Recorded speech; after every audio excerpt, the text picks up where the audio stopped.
this before, but I see people discussing this topic. What is that about the human race supposedly composed of the DNA of 22 ET races? How do I explain it? Everything is layers, or layers within layers. Again, people want simple explanations when the reality is complex. An example of this is Yaski's information, which changes so much depending on the level that it even contradicts itself. Being that from various points of view, the perspective and reality changes. So with the human understanding of genetics and certain star races that have said that, being that it is a point of view based on a set of parameters, it can be true for the human understanding, but from the point of view of more data, it is simplistic. It is simplistic because from the clearly more advanced position of Taygeta's genetic science, genetics is a manifestation of the souls that form it. DNA is memory in material form. That is to say, everything that a soul lives, its experiences form an identity, an I, and an ego, which gives it a specific identity over other souls or points of consciousness that perceive themselves as a part from the others, as someone and not someone else. When a group of souls tend to have the same experiences, then agreements of perception are generated.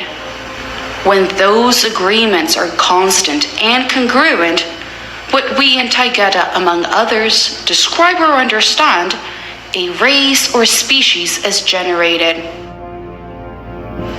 So going back to the question, 22 races in the human genome, that is what is easily identifiable as those who gave or generated the DNA understood as human. However, as we have explained before, in reality, the human genome race is made up of the whole range or mass of souls of all kinds that have decided to incarnate there as humans. But how did they give the DNA? I understand that no one has formed the human being on Earth with additions of DNA. They didn't give it. That is a humanized concept.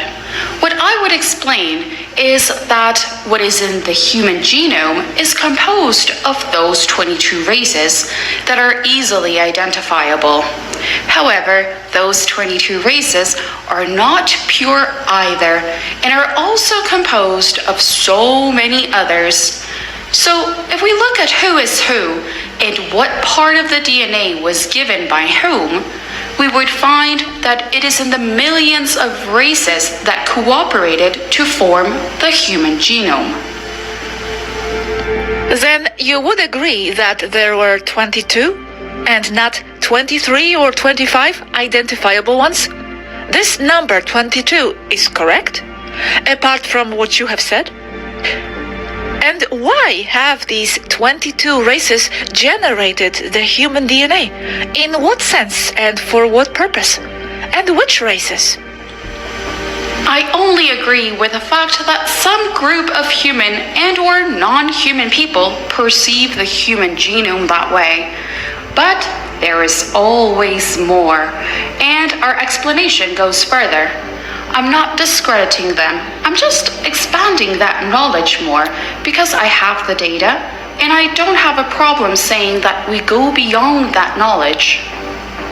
But I don't understand how technically the DNA of these 22 races appeared in the human genome. What was the process, apart from what you have already said? They have a certain process in mind, and from their point of view, it is perfectly valid. They take it as a process of hybridization in the laboratory, which could also be done, but it is not necessary to be done that way. Let me explain it another way. Every race is formed by the DNA that is the memory of the souls that are that race or are incarnated in that race. So every race will always be a hybridization of souls that form the DNA that will also be present in other star races, in this case, through the star seeds. A soul, during its existence, incarnates in various star races, species, and genres millions of times, and thus forms an identity that is then reflected in its DNA when more souls share the same interests. So this generates agreements of perception that generate realities. One of those realities is a race. So if you study the material aspect of a being, its DNA, you will find that it is a composite of the races that this soul was before. So each person in his human body will have, as his DNA, and within it, the memory set of all that he was before. The memory forms the DNA. So when studying it, first, there will appear the genetic code of the most easily identifiable races according to the observer. But they will not be only 22, but many more, because each of these 22 is also composed of other races.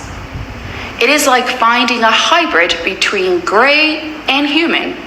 It is said that it is 50% human, 50% gray, made by two species in its DNA. But that, although correct, is simplistic, because both the gray and the human will have an infinity of species that form them. Is it clear what I mean? Yes, but I am not clear on the following point. Apart from what you have said, which is very well understood, thank you, you say that they do think that some hybridization has been done by bringing DNA from 22 races into the lab. Has it really been done, according to them? And why has it been done, if it has been done? Why try this type of hybridization? Apart from all that you have said, that is understood. Just considering what they think. I don't accept it as such, for the simple and obvious fact that there is much more humanity outside of Earth. Therefore, humanity was not created on Earth. But I do accept that the Earth human has been artificially altered many times before, in that they have tried to solidify those genetic changes with the use of mind control. Yes, that's why. It doesn't add up for me either. I have even seen some people today saying that when we get to be fully activated, our DNA, we will be more powerful than ordinary ETs because we carry DNA from 22 races. Not so, because the ETs are also composed of more races. That is not so. But as an example, human beings have 23 chromosomes in their DNA and 2 strands forming a ladder. The Taygetans have 24 chromosomes, 12 strands, 6 on each side of the ladder, which means a DNA 6 times more complex. And Zverunians have 24 chromosomes and 24 strands, being 12 times more complex than a human being, while maintaining their human appearance. This is by accumulation of memory that manifests the DNA. So where did this idea of 22 race DNA in the human genome come from? Are they saying this just because they have identified this DNA in the human being? Or because they actually have the knowledge of a historical fact when they have actually physically inserted the DNA of 22 races some time ago. There is no need to insert anything. If you have a certain level of knowledge of genetics, you will be able to identify those 22 races within the human genome. But unless you go into more detail, you will not be able to see the races that make up each of those 22 races that are said to make up the human being. In my science, I would say that the human being is composed of millions of races, as with any other ET race, just that among those millions, they're only able to see those 22.